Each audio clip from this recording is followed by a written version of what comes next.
Kia ora and welcome to another episode of the Knighst with myself, Scotty the South Auckland Slipper, the Peptide Panther, otherwise known as South Auckland Dooster as well, delivering it out the back of the hand, this way and that way, here for another episode of the Knighst with the one and only Wobbly Wildcard. Today we are going to be updating some Steven Adams business because his coach got sacked.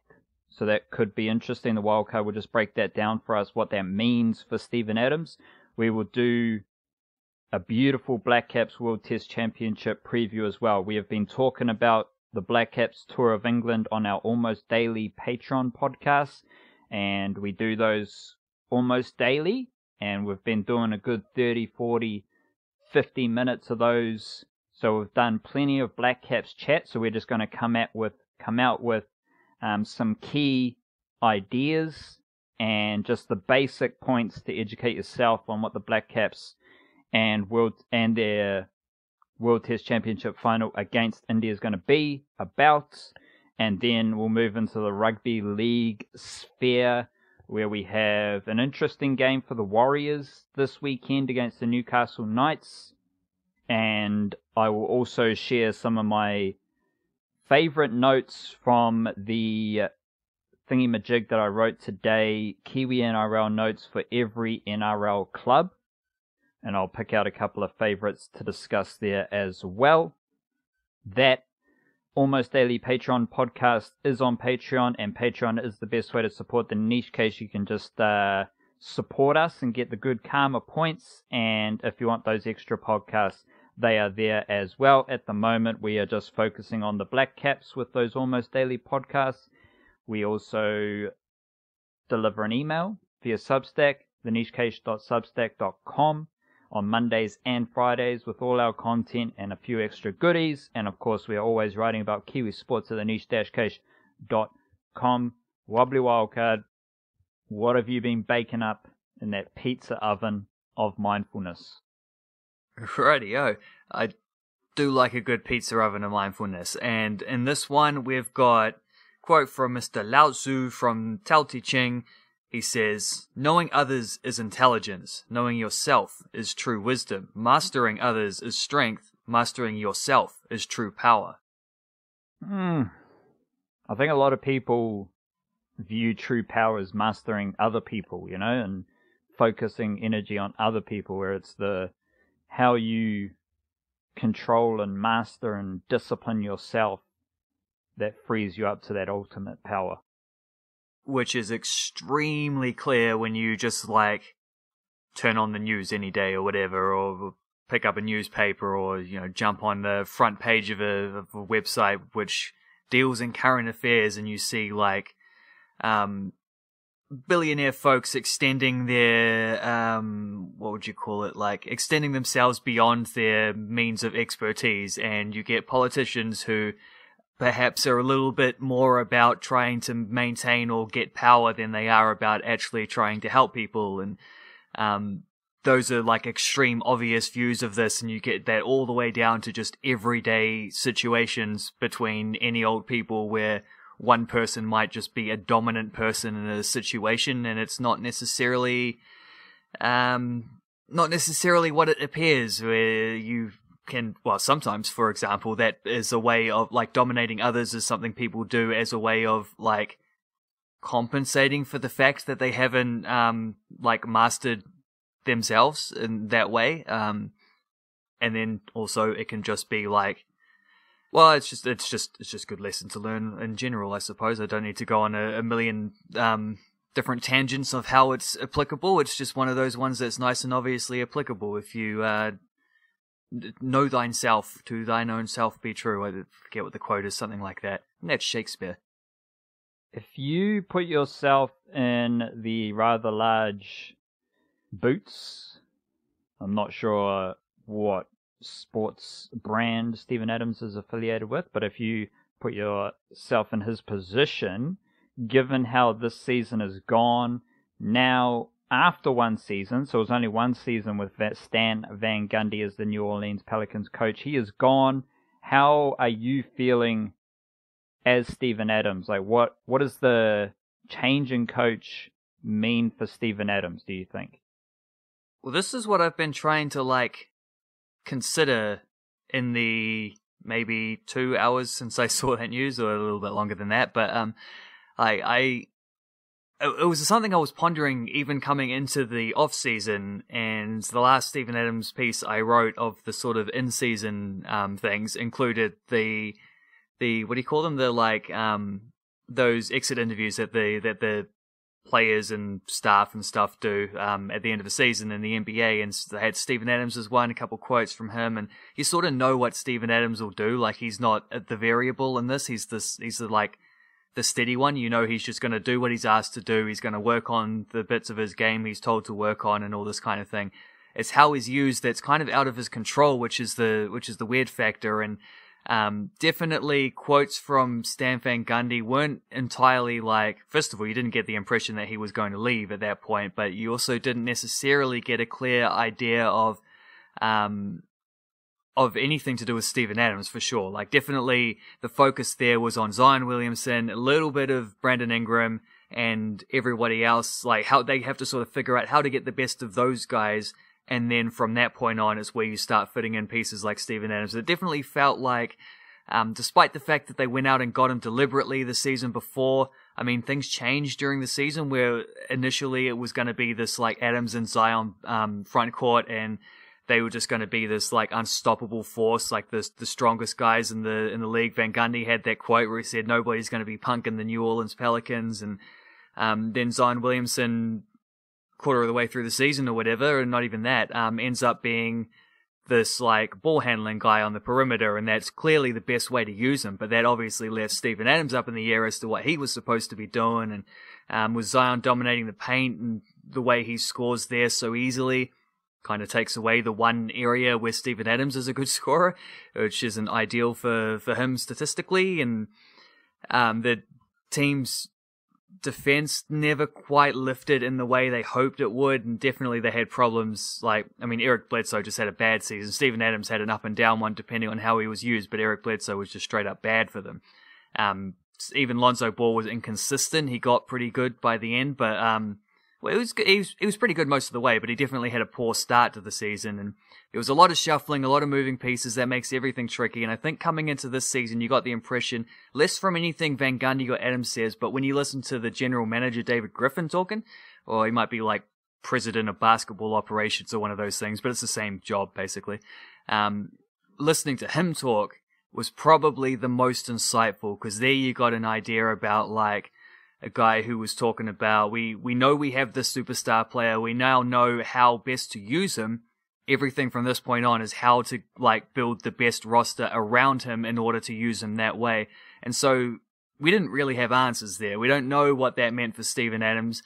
Didn't even know what that meant for Stan Van Gundy, but Stan Van Gundy now has parted ways with the organization. And at that point, I think a lot's going to depend on who the next coach might be, and there's plenty of candidates there. It's too early to say at this point. But I think everything's just kind of up in the air for Adams, because the other aspect is not just about how he's used, it's will he even be there at the start of next season, because he could well be traded. If they decide he's not the guy, the new way the new coach comes in and says, okay, with Zion, PowerPoint Zion, what do I envision as being the best kind of lineup to put around him? If Steven Adams isn't a part of that, another team is going to come up and say, well, we could use him if you don't want him. And he is on he's got a couple more years, I think $15 million a year on that extension that he signed when he first turned up in New Orleans. He is tradable at this point. Who knows? It could well be that kind of situation. A lot's going to depend on who the next coach is, what they want to do, how they envision getting the best out of Zion Williamson and everybody else around him.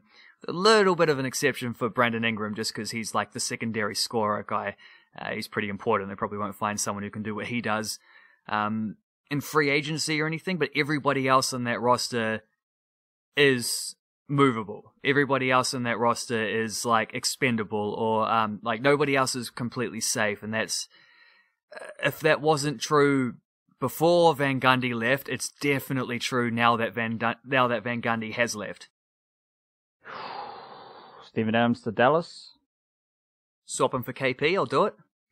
Might need to chuck in like a Josh Hart on a sign and trade or something like that to make it work, but I could see it happening. Well, I couldn't see it happening, but I would like to see it happen.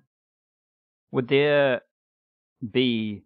Is the Steven Adams-Zion Williamson combo more fun than a possible other fun destination for Steven Adams? I was going to ask you, what are some other fun destinations for teams for Steven Adams that you can conjure up? And then I thought, well, Steven Adams at the Pelicans with Zion Williamson is really fun as well. So is there another team or situation that could be more fun, do you think, than playing alongside Zion Williamson, one of the more fun NBA players?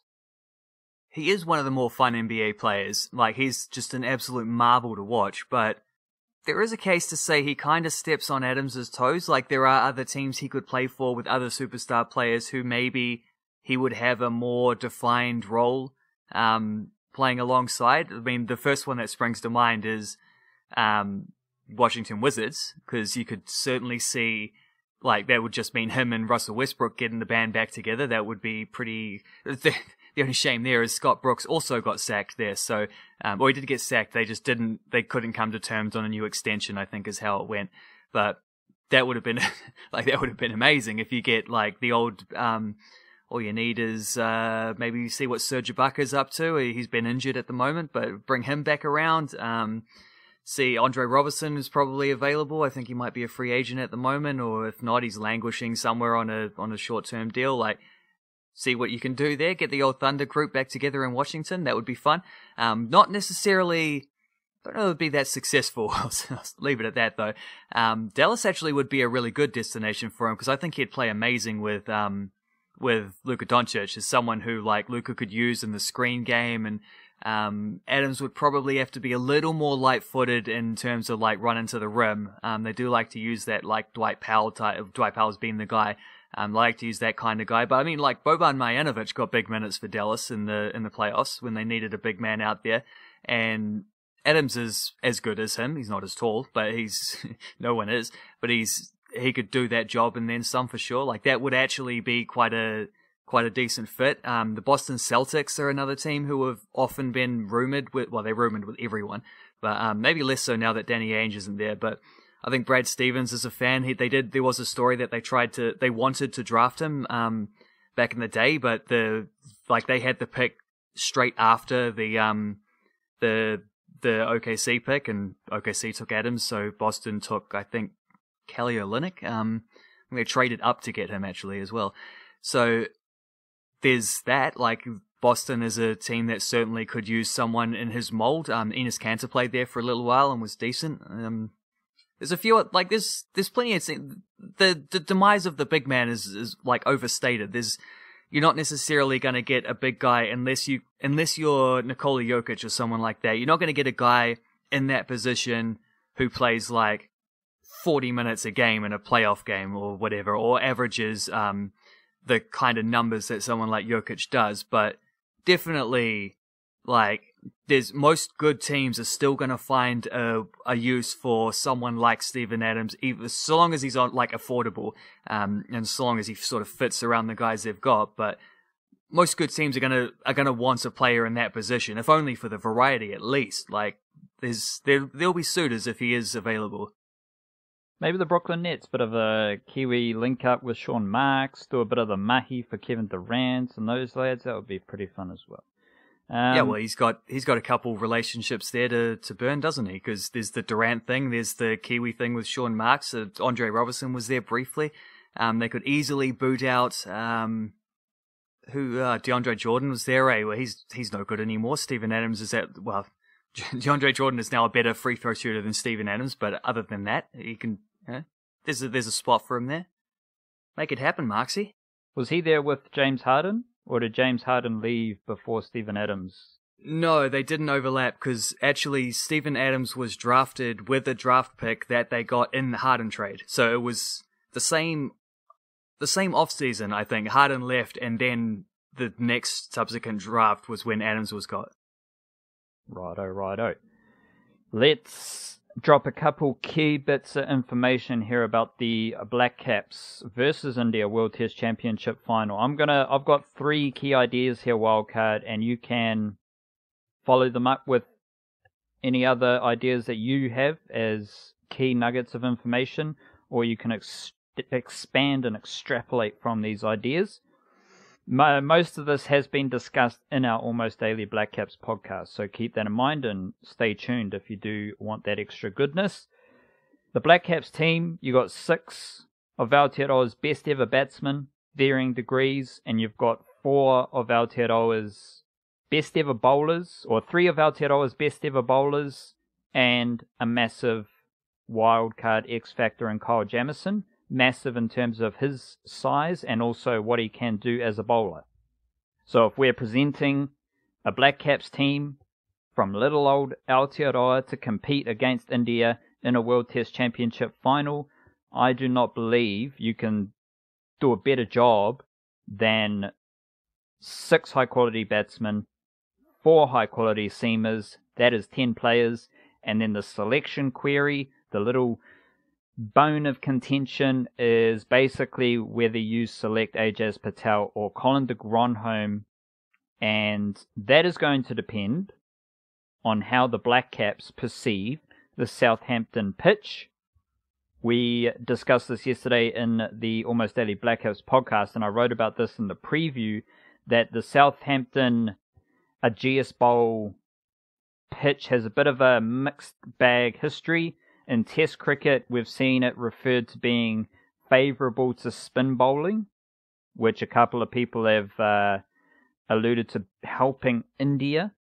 But then I did a bit more research and found that in county cricket, Hampshire, who is the local Southampton team, when they are playing at their home ground, the Ageas Bowl, the Rose Bowl, Southampton, their seam bowlers are having a beautiful old time, and they have 2 international seam bowlers, Kyle Abbott, South African, and Muhammad Abbas, probably my 3rd or 4th favourite Pakistani cricketer right now. Shaheen Shah Afridi is definitely number 1, FYI.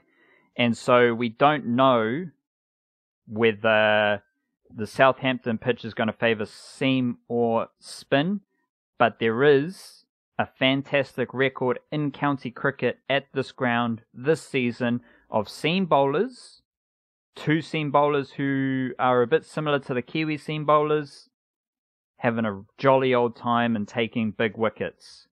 Then we've got adaptation. This Blackcaps team has consistently grown and adapted from game to game within series and game to game within World Cups and session to session during test matches. However you want to split up those time brackets, the Blackcaps team do a fantastic job of learning, adapting, executing plans, coming up with plans, and changing those plans. So that is really applicable to a one-off test match where we do believe there's going to be quite a bit of rain around. So you're going to be on the field, off the field. Conditions are going to change. It might be swinging this session. Next session it's not swinging because of the atmospheric conditions. And that record of adaptation and intricate plans, nifty little moves to throw off their opposition feels ideally suited to this one-off test match against India, which, now that I'm saying it, does seem a bit counterintuitive because the Blackcaps grow and adapt through series, through tournaments, but now we've got a one-off test match, and I still believe it's going to be useful just because the conditions are going to be slightly different every day. There is rain, so you're going to have time off the field and just stuff like that. So those are my 3 key ideas there, Wildcard. Just to recap, you've got 6 of Aotearoa's. You've got the 6 best batsmen from Aotearoa for this game, and you have the 4 best seam bowlers. Then you're battling around the Ajaz Patel, Colin de Grandhomme bracket for the final spot in the team, and that is a great representation of New Zealand cricket for this game. Southampton pitch, the Rose Bowl, Ageas Bowl, has been beneficial for Hampshire's seamers this season, and then we have the Blackcaps' track record of learning, adapting, tinkering, adjusting, and making the best out of whatever situation is in front of them. Any more wildcard, or you want to expand on a couple of those? Yeah, I mean, the one thing about the stuff with Hampshire is, I think a few of those like better bowling performances were earlier on in the season, when things would be a little like damper and not fully into the summer months. I know definitely the one where Mohamed Abbas got like 6 for 11 that time, including a hat trick. I think it was the first hat trick in county cricket for about 3 or 4 years. That, which actually, come to think of it, haven't there been like 3 or 4 hat tricks just in the last 2 seasons in the Plunket Shield? I think something like that. Cole Jamieson definitely got one at the start of the season. I know that for sure, and I know there was at least one other this season, but I forget off the top of my head. However, I think some of the idea about it being a bit like deeper into the summer for English conditions, and therefore the pitch may be beginning to even out from that pace bowling thing. I think that gets cancelled out by the fact that we're expected to have like overcast and damp weather for the entirety of this test match. So I think we're very much back in the realms there of like someone like Tim Southey, someone like Trent Boult, absolutely salivating at the idea of being able to bowl in these conditions. I looked up the like previous test matches. I think there've been 6 previous test matches at Southampton, and you can't really go too far back because like especially when they've been talking on some of the like commentary stuff about how England have sort of made like, and New Zealand have done this too actually. I remember they've talked about this in New Zealand conditions, getting pitches that are a bit more competitive rather than sort of 5 or 6 years ago in the Plunket Shield, you get a lot of runs, and it'd be tougher for the bowlers though, because there wasn't necessarily a lot in the wicket after day 1 or 2, and then a lot is left up to whether you win the toss or not, and they just wanted better wickets that favor like a more competitive battle between bat and ball. England have said similar things in recent times as well, so that's another reason why you can't look too far back with past performances at certain grounds. I noticed like New Zealand's never played at Southampton before. India has played there twice. They got thrashed in 2014. They lost the toss. England chose to bat. England's put up 579 for 7. Gary Ballance and Ian Bell both got 150s. India was bowled out for 330. Rahane top score 54. England didn't enforce the follow-on. Said India 445 to win, and then skittled them for 178. So pretty comfortable win for England there. Second game was in 2018, which is more recent, more relevant. England again India again lost the toss there. England chose to bat. England were 36 for 4 and 86 for 6. Sam Curran scores 78, gets them through to 246. That turns out to be pretty crucial in the context of this game. And India got a slight lead, with Pujara scoring 132 not out, lead of like 30 odd or something like that. But England set them a total of 245 to chase in the 4th innings, and Kohli got 58, Rahane got 51. They're the only ones who really did anything. India were 22 for 3, starting off there, and ended up being bowled out for 184, lost by 60 runs. And I think one of the main reasons that people are talking about this as being a spin-friendly wicket, in a way which like deeper, just like a deeper dive into games there, especially this season, does not back that up whatsoever. But I think one of the reasons people have got that idea of this reputation for Southampton is because Moeen Ali in that game took match figures of 9 for 163. He got 5 in one innings, 4 in the other innings. Whether that's because Moeen Ali is this like standout amazing spinner, debatable.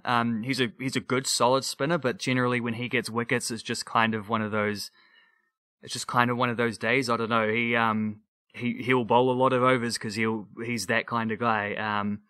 I don't see, like, if it was Ravi Ashwin taking 9 for in that same game, and he would have played in that game, or he would have played in at least one of these 2 games, and then thinking of that, like somewhat like a world-class spinner doing that, then suddenly you're thinking, okay, well, this is something relevant. If it's Moeen Ali, he's the sort of, I don't want to be critical of Moeen Ali's bowling, because I do actually think he's quite a decent little off spinner, but He probably should have really been playing in that series against New Zealand, but he's not the type of bowler who necessarily is like that. Those figures don't necessarily say the pitch was just turning sideways. It was mental. You couldn't play it. Like, he's just kind of the guy who gets wickets from bowling in bulk. I don't know if that's unfair to him, but I see Moeen Ali taking 9 wickets in a test match, and I don't think, okay, we're going to struggle against Jadeja and Ashwin here. But if it was someone a little more like sort of pertinent as a spinner, maybe I would have those considerations. But yeah, I don't know. Shout out to Moeen Ali, though. I do like Moeen Ali. I don't want to make that sound like I'm just picking on him. Who do you have as a batsman and a bowler who are going to do the most for the Blackcaps? I don't know about doing the most, because I wouldn't necessarily... Or just like, who's going to player of the match? Who's going to do the most? Just fucking pick one. Well, no, I've got someone in mind. I'm just saying, I'm not necessarily saying this dude's going to top score. But I think the way that Tom Latham goes for the Blackcaps is going to be very important. Like, and he doesn't have to come out here and score 150 like Ian Bell did that other game. He doesn't have to do that. But there is a chance that we'll go in with like 5 bowlers, Kyle Jamieson batting at 7. Therefore, you don't, like, the Blackcaps just can't be starting 20 for 3 or something like that. And the guy who decides whether that happens or not is Tom Latham. Like, Tom Latham has to see out the new ball sort of thing. And if he scores like 50 off 120 deliveries or something and gets out just after raising his bat for the 50, and people say, well, he's failed to kick on sort of thing. But that's still a pretty massive contribution in a game like this. I don't think it's going to be a high scoring game. I explained why on the Patreon podcast, the most recent one. I don't think that's going to be the case. I think runs are going to be difficult in a must-win game for both teams like that. And just being able to see off the new ball is going to be crucial. And I think Tom Latham, like, whether or not that happens, mostly is going to depend on Tom Latham. He's the experienced guy there. Conway's only going to be playing his third game, his third test match full stop. He's not normally an opener at first-class level either. Clearly he can do it. Double century on debut at Lords suggests as much, but you don't want to be leaving that pressure on him. You sort of want Devon Conway to be the guy who can kick on afterwards. If Tom Latham can blunt the new ball, then I think the Blackcaps are in a good position. If we're starting from a couple wickets down early, it's going to be a struggle. So therefore, Tom Latham definitely is the batsman. I think is not so much the main man, but the barometer, I will say, for the Blackcaps. And with the ball, it's got to be Tim Southee, doesn't it? He's been New Zealand's best bowler over the last 3 or 4 years in test matches. He's in top form, as he showed at Lords, and these conditions, just everything about it, right down to the fact that compare like Muhammad Abbas's numbers for Hampshire, and like Tim Southee is the closest thing that we have to Muhammad Abbas in this test lineup, and it's not that far. Like, they're closer to each other than he is to anyone else in this Blackcaps or India team. So, like, I don't even think I need to think about that too much. Like, Tim Southee is the dude who everything points towards him being a key player, and that'd be amazing if he does. Like, if Tim Southee's getting man of the match, then New Zealand is winning this test match for sure. Like, if he's in consideration for it, then we're going to be in a very good place. So Tom Latham to get man of the match for 55 in the first innings, and strike rate of 35 and 20 in the second innings, but in both innings he bats through the first 15 overs, which he did against England in all but one innings, I think, off the top of my head. So that's what he does. I love a bit of Ross Taylor. Can't go past Ross Taylor, and I would absolutely love, like, it would just make me so happy if he scored runs and the Blackcaps won. Boy, oh boy, that would be quite the weekend coming up for the Blackcaps, with the ball of a similar vein, Kyle Jamieson. Like, just imagine if Kyle Jamieson steps up and gets 4 wickets and 3 wickets, and then the others chip in around him. That would be pretty epic as well. Rightio wildcard. I'm just gonna, same format here. I don't mean to take over the show, but I have a couple of Kiwi NRL notes that I think are really important, because these notes lay out, these are just like easy to understand as to who the best players are. These players have played a lot of games for the best team. So I can, for some of them, like Jared Waidea-Hargreaves or James Fisher-Harris, I can drop stats. But also, I can't drop stats for Jesse Bromwich because Jesse Bromwich isn't doing what Fisher-Harris and Waidea-Hargreaves. Waidea-Hargreaves has played 2 80-minute games in the middle for the Roosters in the NRL in a row, which is absolutely ridiculous. So shout out to him. So the easiest way to just understand, like, how do you understand if Isaac Liu is good or not? Well, he's playing a whole lot of games for one of the best teams. How do you gauge or value James Fisher-Harris to the Panthers? Well, he's playing all 14 games for the Panthers. And that's where we'll start. James Fisher-Harris has played all 14 games for the Penrith Panthers. And that is pure leadership. And that leadership vibe goes down to the Roosters, where the Roosters have lost Jake Friend. They have lost Brett Morris, and they have now lost Boyd Cordner. All three of those players have retired. So who's doing the leadership? Who's doing this is our team. We are the boss men. We are setting the tone. Waidea-Hargreaves, he has played all 13 games. Isaac Liu, he has played all 13 games. Joseph Manu, it's really easy to understand because you're watching him throw flick passes, you're watching him play fullback and dominate, you're watching him play in the halves and dominate, you're watching him play at centre and dominate. He's also just played 13 games for one of the best teams in the NRL. Satili Tupouniua, Maris Saints Jr., probably going to play for Tonga in the coming years. I think he has played one game for Tonga already. He has played 12 of 13 games in Siosua Tokiaho, Otara Scorpions Jr., Tongan legend. He has played 11 games. So if you're wondering, like, Waidea-Hargreaves and Isaac Liu have been with the Roosters for roughly 10 years. And they are now playing every single game of the season for the Roosters. That's where the Roosters are getting their leadership from. That's how the Roosters can still be successful when Jake Friend, Morris, and Boyd Cordner have all retired. Go down to the Storm. Jesse Bromwich has played every single game.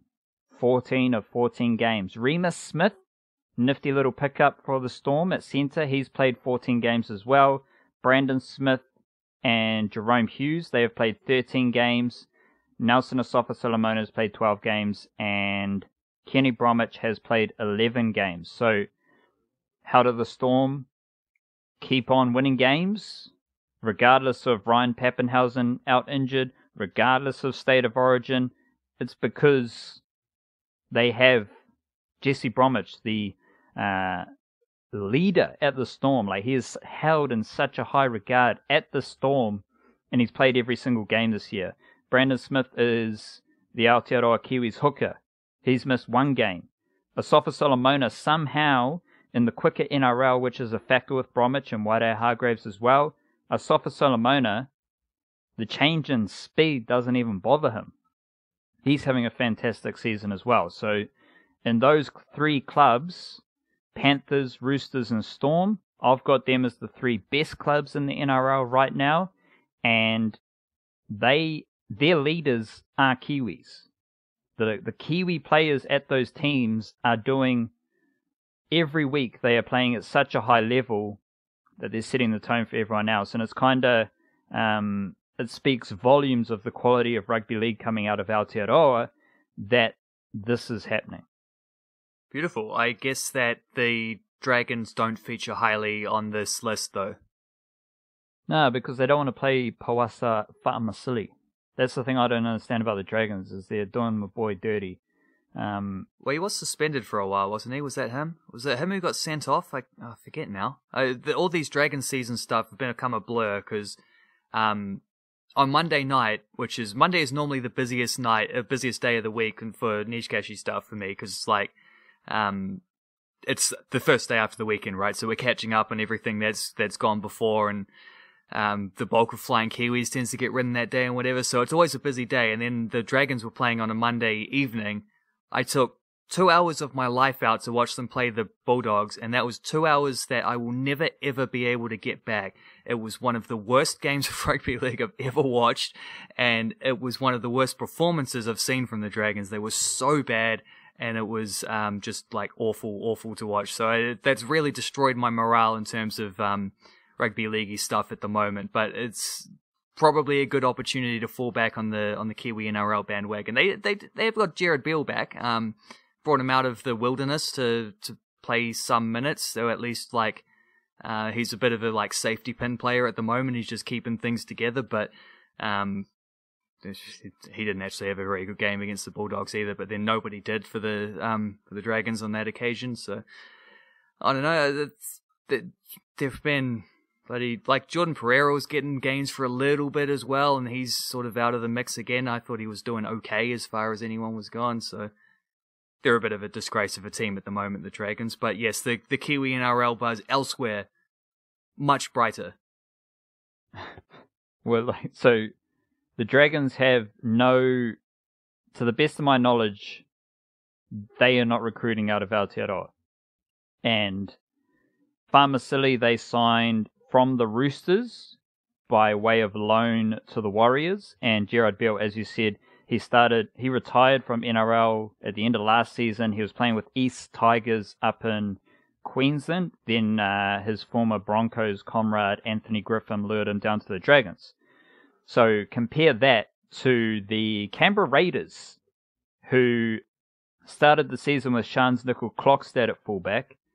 Then he had the neck injury, and they brought in Caleb Aikens from Whangarei. And then Caleb Aikens didn't quite work out, which was a bummer, but they replaced him at fullback with Bailey Simonson, who has played sevens for New Zealand and has been part of Aotearoa Kiwi squads. So they have used 3 fullbacks this year, all of whom are Kiwis eligible or Kiwi NRL players, and one Kiwi replaced another, and so on and so forth. So that's kind of the extremities that we're dealing with here, and it's kind of a little bit funny. Yeah, it was Terrell Fuimaonu who got sent off as well, the Dragons guy I was thinking of. So that's not even an excuse for Farmasili not playing. That's just, yeah, I guess his biggest problem is that he never played for the Broncos, because everyone else who's played for the Broncos and then been kicked to the curb has found a home at the Dragons these days. They have indeed. The other highlight, and these are all with the best teams apart from the jibber-jabber about the Dragons there, but the Eels. So the Eels have named Nathaniel Roach on their bench this weekend, which is pretty epic.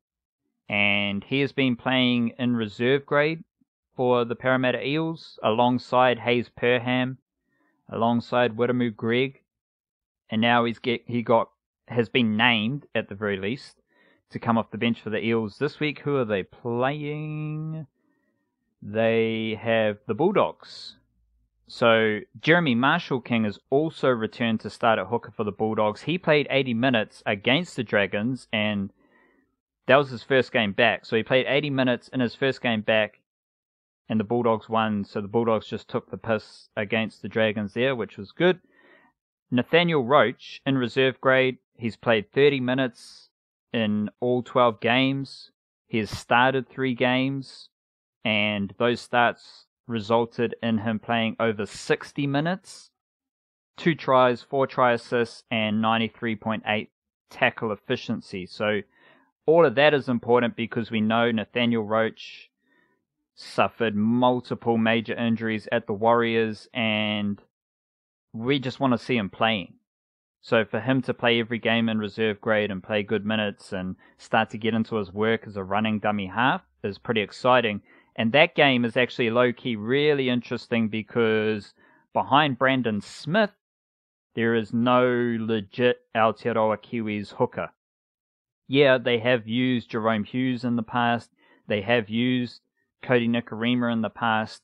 But this Eels versus Bulldogs game presents an opportunity for Nathaniel Roach and Jeremy Marshall-King to put their best foot forward in that regard. And one more thing about the Eels is their development. So Dylan Brown and Maratini Okori have consistently improved at the Eels over the last 3 years. Isaiah Papali'i goes to the Eels and improves.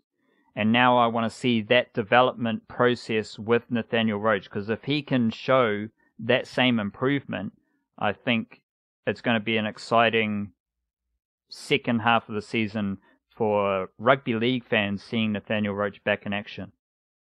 Yeah, there's so much to be said for a club or a franchise or a team who have that tendency, to not just sign good players, but to also sign the right dudes, but get them better once they get there as well, to improve them once they get within their structures and their system. That's such a good indication of a franchise that's doing the right thing. And the Eels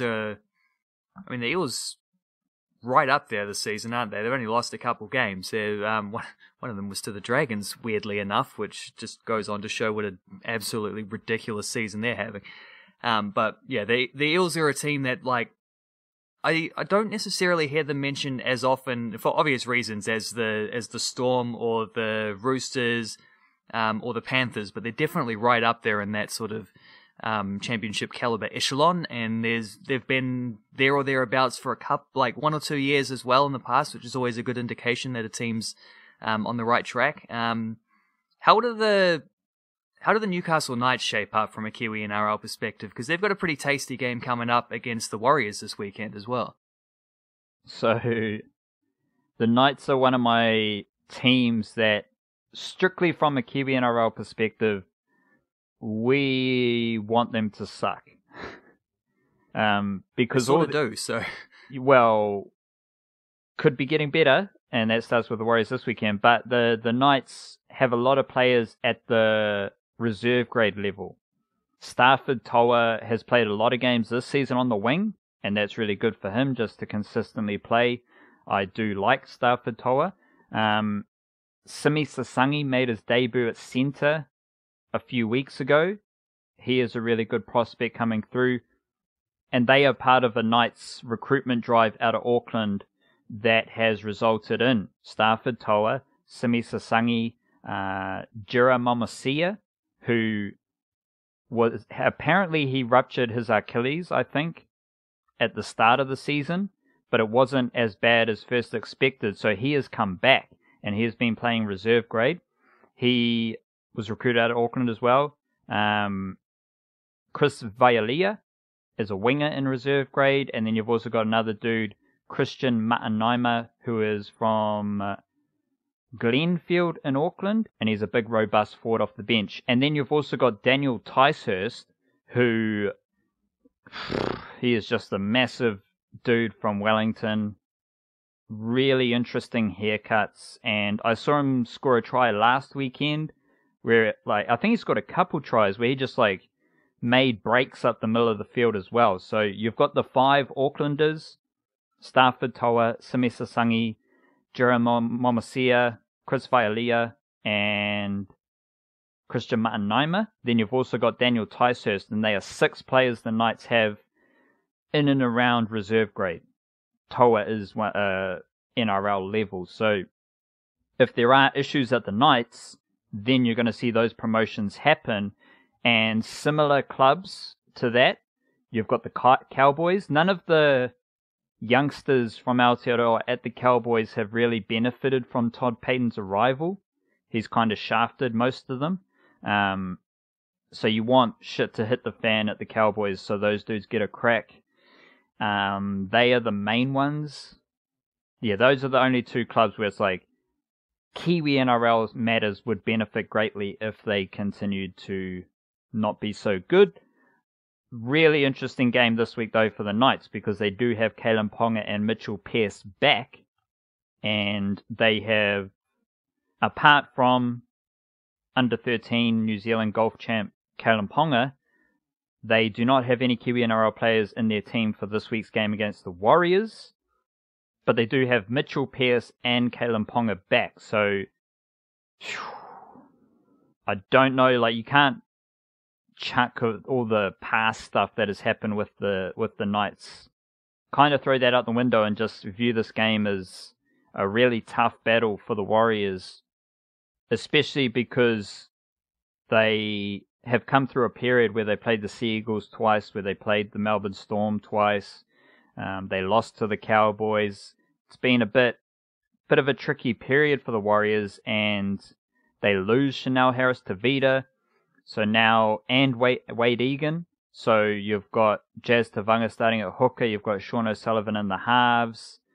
Reece Walsh does come back, and you've got Adam Fanua-Black. So it's a bit all over the show for the Warriors, and this game is at Newcastle, which probably isn't going to help. But it's a game that if the Warriors want to be anything top 8 end of the season, this is a game that they have to win, and this is a game that they should win.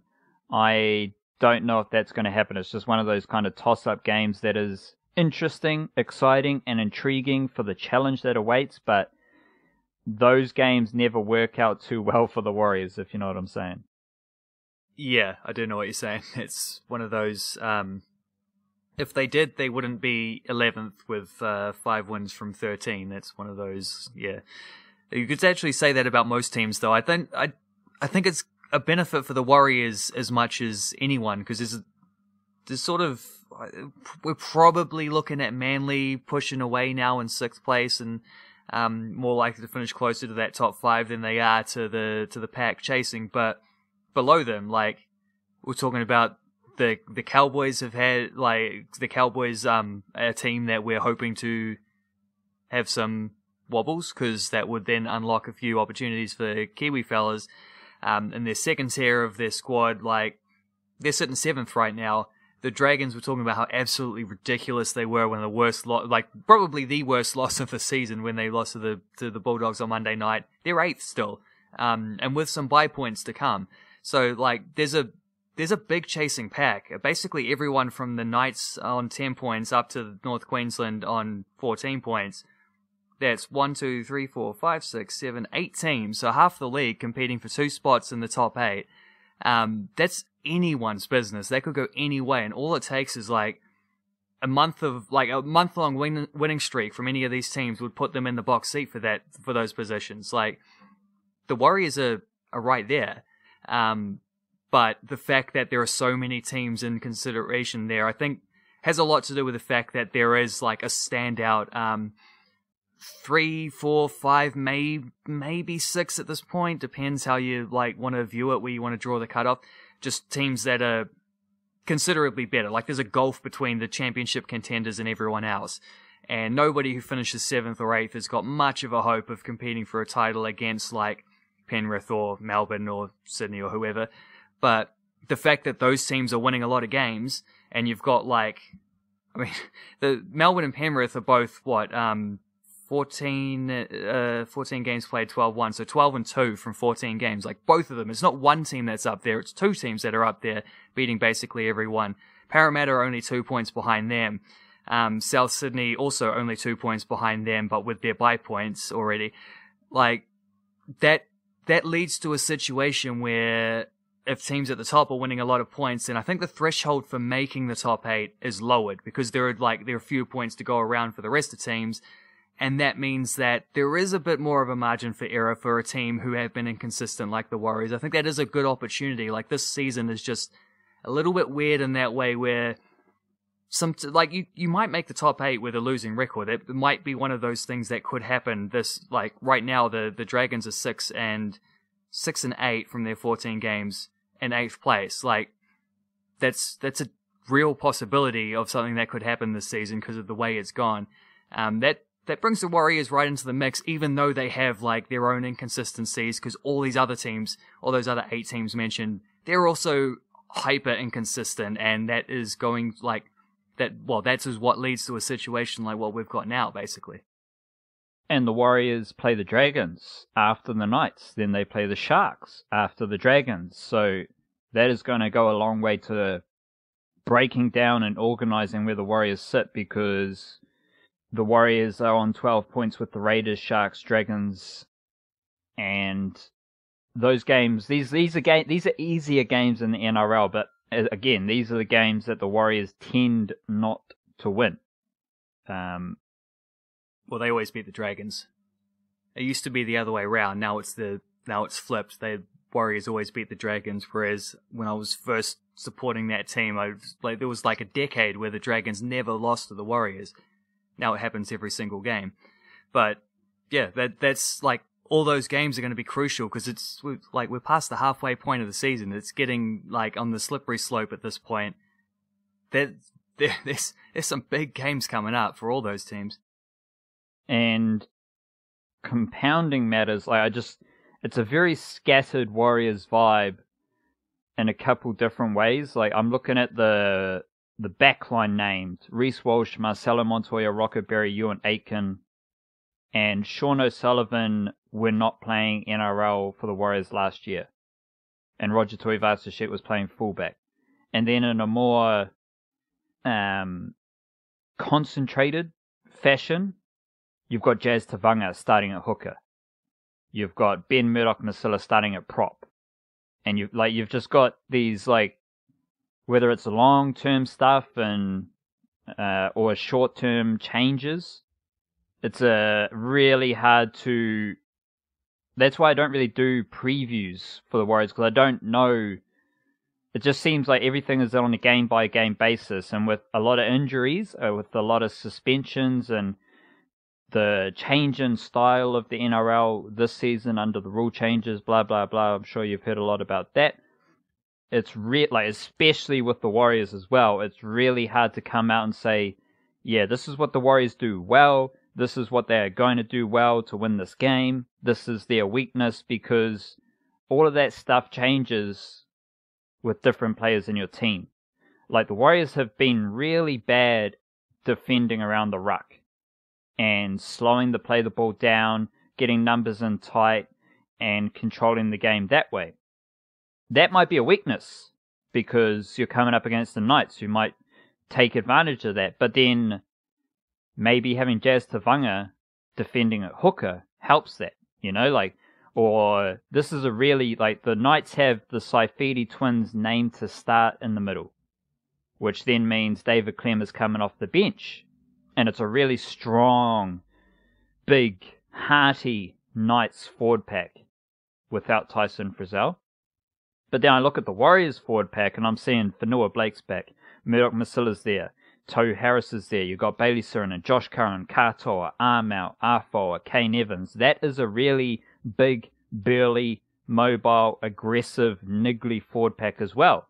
So I have a hunch of saying the Knights have a better forward pack, but then I also have another hunch of, well, this Warriors forward pack's kind of good as well, and maybe a thread throughout the Knights games that I have watched this year has been their lack of bite back. You can either, even at their home stadium, you can grind them out and trust that they'll shit the bed, or you can get up in them, niggle them, be aggressive, and come out with that higher energy and more amplified energy and get under their skin that way as well. And I can see that the Warriors do both. Let alone, what's if Reece Walsh just completely surpasses Kalen Ponga in this game? That would be really interesting if the most impactful player in this game as far as playmaking goes is Reece Walsh, because then you're changing the whole paradigm of superstardom, because Kalen Ponga is, for roughly 5 years, he's been the biggest young superstar as far as razzle dazzle and playmaking goes. Well, Reece Walsh not only looks extremely similar, plays extremely similar, maybe he's just better. I don't know. That's just kind of the kerfuffle that is thinking about this game. Well, you can't stay a young superstar forever, can you? Eventually the next wave comes and catches you up, and that's the point at which I guess you gotta... Well, I think Kalen Ponga's already long since evolved into top tier, just scratch the young part, just settle with superstar aspect, but, there's we started off with a pizza oven of mindfulness. Maybe we're closing on one as well, where time waits for no one. I was trying to think how I could integrate that into this last thought, but I'd have to think for another couple of minutes. I am curious. I'm curious as to what Roger Tuivasa-Sheck made of Tom Trbojević's State of Origin performance. Because Tom Trbojević played as a right centre doing everything. Popped up everywhere. And I think that might be something that Tuivasa-Sheck could implement as it's not just like a plan to get him involved. It's not just, I'm Roger Tuivasa-Sheck, I need to get my carries up. It's how do we use Roger Tuivasa-Sheck in an obscure way to trouble the defense? Because if you're looking, say you're defending the Warriors' left edge and you've got Reece Walsh coming at you, and suddenly you see Roger Tuivasa-Sheck as well, that's going to be really hard to defend because you're not supposed to see that. Tuivasa-Sheck is meant to be out on the right wing. But if he's popping up over on the left, if he's popping up more through the middle, that's going to be really interesting, not just for Tuivasa-Sheck and the Warriors and using him, because it is his last year with the Warriors, and if they want to go out with a bang, Tuivasa-Sheck has to find other ways to help the Warriors from the wing. And that's all good because as a winger, you can go anywhere, you can roam wherever you like, and that suits Roger Tuivasa-Sheck. And it's something I just wonder how, like, what he took away from that Trbojević game, because he's in exactly the same position. He is someone who you want just around scattered defenses across the park, and you don't necessarily just want him out on that sideline. Yeah, I guess that's I don't know. I hadn't thought of putting those two together because I watched that first Origin game up until a point where I was like, I think I went to bed with about 10 minutes to go, and I remember my last words before I went to bed. Well, it was about 20 minutes to go, I think. The last thing I said, being like, I'm done, I'm going to bed. This game, they're going to put 50 on them. And then lo and behold, check the next morning, and what do you know? They did put 50 on them. And Trbojević was insane. Like, that's just a legendary individual performance from him. And I suppose there is, because we have seen a lot of good stuff from Tuivasa-Sheck on the wing. He has sort of like brought a spark to that part of the field which hadn't necessarily been there, but it's definitely a hybrid kind of position for him because you see him popping, like he's playing on the wing ostensibly, but he's popping up in the halves and he's like, he's getting around the ruck and doing all those good things that you want someone like that to do. And you do have the freedom when he's on the wing to slide him around and all this. Like, it would be a fun one if you're a coach to try figure out things like that, eh? Like, you'd hope Nathan Brown's like waking up in the middle of the night, notepad next to his bed and thinking, I just had a good idea of a way to get like Roger involved and scribble it down before I fall asleep and forget it again. Low key factor as well, Nathan Brown versus the Knights. Yes, yeah, absolutely. Ex-coach. And that resulted in a 16-20 loss for the Warriors back in round 2. So, very interesting to see how that plays out, given the history between Nathan Brown and the Knights, what happened earlier in the season, where the Knights are at right now, and where the Warriors are at right now, which is just but I kind of think, in summary for the Warriors, at some point, and probably around this stage of the season, is when they have to start settling on who they are and what they do as an identity. There is a great yarn via Cricinfo, the Cricket Monthly, I think it is, that documents how the Blackcaps built their identity to play just how Kiwis play. And just the awareness of that identity was the cornerstone for all the success that they have since had. And it's tough in the NRL because you do have players coming and going through injuries and suspension. The Warriors have also instigated some of this by signing players and releasing players.